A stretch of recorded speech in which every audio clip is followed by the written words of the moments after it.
Hello hi, मैं doctor Rishika Mutha, child eye care and squint clinic Indore से। आज हम इस वीडियो में डिस्कस करने वाले हैं और डिटेल्स अबाउट सेंसरी स्क्विंट जो पहले भी हम डिस्कस कर चुके हैं। जिस स्क्विंट में आंख की नज़र कम है, लो विजन है, यानी कि बचपन में नज़र कम होने के कारण, नज़र कम किसी भी रीज़न से हो सकती है, या तो उसको चश्मे का नंबर था जो प्रॉपर टाइम पे नहीं लगाया, या उसको कोई चोट लगी थी, उसके बाद कैटरेक्ट सर्जरी हुई, कुछ भी और रेटिनल प्रॉब्लम है, किसी इशू के कारण उस आई में विजन नहीं है, एंड देन उसके कारण आंख स्टेबल ना रह के डेविएट हो रही है, यानी कि अंदर या बाहर की तरफ तिरछी हो रही है। सेंसरी स्क्विंट दोनों प्रकार से प्रेजेंट करता है, एक्सोट्रोपिया में भी और ईसोट्रोपिया में भी। अब इसमें हम डिस्कस करने वाले हैं अबाउट सर्जिकल मैनेजमेंट। जो भी सेंसरी स्क्विंट के पेशेंट्स रहते हैं, उनका ये कंसर्न रहता है कि हमारी विजन बढ़ सकती है क्या। उनका एक क्वेश्चन रहता है कि किसी तरह विजन बढ़ जाए, एंड सेकंड, क्या ये स्क्विंट हमेशा स्टेबल रहेगा, मतलब कि हम अगर सर्जरी करा लें तो ये स्क्विंट हमेशा रिजल्ट ऐसा ही देगा। थर्ड, उनका ये क्वेश्चन रहता है कि अगर ये स्क्विंट वापस आना है तो हम सर्जरी क्यों ही कराएं। इसमें हम ये समझेंगे कि जो सेंसरी स्क्विंट में लो विजन है वो इस केस में नहीं बढ़ता है, क्योंकि जो विजन बढ़ने की उम्र होती है वो सिर्फ बचपन में होती है। इस एज में हम बड़े होके अगर हम सर्जरी कराते हैं तो वो सिर्फ कॉस्मेटिक पर्पज से रह जाती है, विजन इसमें इंक्रीज नहीं होता है। बट कई पेशेंट्स में ऐसा देखा गया है कि जो चश्मे का नंबर होता है, जो हमारे एक्सपीरियंस में पेशेंट सेंसरी स्क्विंट वाले कराते हैं, उनको +5 का नंबर है, किसी को -6 का है, कुछ ऐसे हाई नंबर्स हैं जो उन्होंने कभी वियर ही नहीं करे हैं ग्लासेस। तो उनको हम पोस्ट ऑप वो ग्लासेस ज़रूर देते हैं, और उनको प्री ऑप भी हम थोड़ा टाइम पहले ही स्टार्ट कर देते हैं, ताकि उनकी विजन इंक्रीज करे। क्योंकि चश्मा पहनने से आंखें सीधी होने के बाद बिसाइड्स विजन, विजन के बाकी जो क्वालिटीज़ होती हैं, डेप्थ परसेप्शन, पेशेंट की कंट्रास्ट, क्लैरिटी बढ़ना, वो सब इम्प्रूव होता है। इसमें एग्जैक्टली तो हम विजन नहीं इम्प्रूव कर पाते, but overall visual improvement, development होता है उसमें। एंड देन ये स्क्विंट की सर्जरी से क्या ठीक हो सकता है? यस, सेंसरी स्क्विंट्स जो भी होते हैं वो सर्जरी से ठीक हो सकते हैं। कई बार सेंसरी स्क्विंट्स बहुत ही ज़्यादा एंगल के साथ प्रेजेंट करते हैं, यानी कि आँख बहुत ही ज़्यादा बाहर की तरफ होती है या अंदर की तरफ। उनमें हमें थोड़ा अलग मैनेजमेंट करना पड़ता है। आजकल लेटेस्ट टेक्निक्स में अलग प्रकार के मैनेजमेंट है जो कि सेंसरी स्क्विंट्स की सर्जरी को और सक्सेसफुल बनाते हैं। हम सर्जरी के थ्रू सेंसरी स्क्विंट्स को ठीक कर सकते हैं, मगर सेंसरी स्क्विंट्स में सर्जरी का सक्सेस रेट एक नॉर्मल पेशेंट जिसकी विजन अच्छी है उससे हमेशा ही कम रहता है।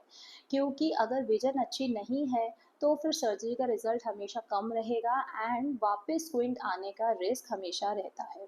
तो ये हमें समझना ही है कि सेंसरी स्क्विंट में वापस हमेशा स्क्विंट आ सकता है।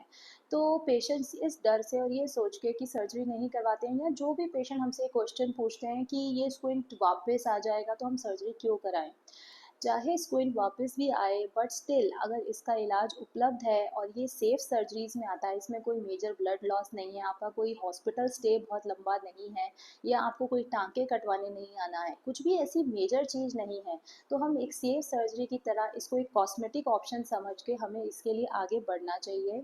इसमें देखा गया है सबसे ज़्यादा फ़ायदा पेशेंट के कॉन्फिडेंस में होता है। जो भी पेशेंट्स यंग एज के होते हैं, 20 ईयर्स के अराउंड के, उनको डेविएशन स्क्विंट के कारण कॉन्फिडेंस में बहुत प्रॉब्लम आती है। उनको ये सर्जरी के लिए ज़रूर एक बार जाना चाहिए। पेशेंट्स कईयों में बहुत ही अच्छा इम्प्रूवमेंट आता है, वो कितने टाइम तक स्टे करेगा वो नहीं बता सकते हैं हम, बट काफ़ी टाइम तक पेशेंट्स का जो अभी स्थिति होती है ऑपरेशन से पहले, ऑपरेशन के बाद उससे बहुत ही बेटर होती है, एंड थोड़ा बहुत स्क्विंट विद टाइम वापस आ भी जाता है। मगर फिर भी पेशेंट का जो ओवरऑल एक्सपीरियंस रहता है आफ्टर सर्जरी, वो उसको बहुत ही अच्छा फील होता है। कई बार उसमें पेशेंट को जो हेडेक रहता था, उसका पेरिफेरल विजन वो चला जाता है, और उसका पेरिफेरल विजन बेटर हो जाता है, एंड देन उसका आई कांटेक्ट बेटर हो जाता है। देन बाद में अगर उसको ग्लासेस है तो वो ग्लासेस वियर कर सकते हैं। मैं आपको इसमें एक केस बताना चाहूँगी जिसने अभी रिसेंटली ऑपरेट कराया है। 18-20 ईयर्स का बॉय जिसको कि बचपन में बॉल लगने से कैटरेक्ट हुआ था, आई में ट्रॉमा हुआ था, उसके बाद उसका लेंस डल चुका था, झिल्ली कर चुकी थी, और अब वो हमें स्क्विंट के साथ प्रेजेंट करा था। वो भी बहुत डाउट में था, बट उसकी बहुत इच्छा थी कि सर्जरी एक बार करा के देखनी ही है। Then he went for surgery, उसका रिजल्ट अभी अच्छा आया है बहुत। एंड देन आफ्टर सर्जरी वो बहुत खुश है। सो ऐसा नहीं है कि अगर स्क्विंट सर्जरी के वापस आने का चांस है तो हम एक बार भी अपने आप को कॉस्मेटिक करेक्शन देके नहीं देखेंगे। मोस्ट ऑफ द पेशेंट जो इस स्थिति में होते हैं उससे पोस्ट ऑप काफ़ी बेटर रहते हैं। सो अगर आपको स्क्विंट की प्रॉब्लम है और अगर आपका विजन लो है तो चेकअप ज़रूर कराएं एंड एक बार सर्जरी के लिए ज़रूर जाएं। ज़्यादातर जो सेंसरी स्क्विंट की सर्जरीज होती है वो उसी आई में की जाती हैं जिसमें लो विजन होता है। आजकल न्यू टेक्निक से भी की जाती हैं जिसमें हम ज़्यादा से ज़्यादा स्क्विंट हैंडल कर सकते हैं। देन पोस्ट ऑप उसके बाद हम चश्मा वियर कर सकते हैं। एंड इस पेशेंट में जैसे उसका सब वाइट दिख रहा है अगर आप फोटो में देखें तो उसको हम बाद में फिर कॉस्मेटिक कॉन्टेक्ट लेंस देंगे जिससे कि उसका अपीयरेंस काफ़ी बेटर हो जाए। सो आपको अगर कोई भी डाउट है कि हमें स्क्विंट है तो हम सर्जरी के लिए क्यों जाए वापस आ जाएगा, सो अपने मन से डाउट्स निकालें एंड उसको क्लियर करें एंड एक सेफ प्रोसीजर के लिए हम अपने आप को एक चांस ज़रूर दें। Thank you.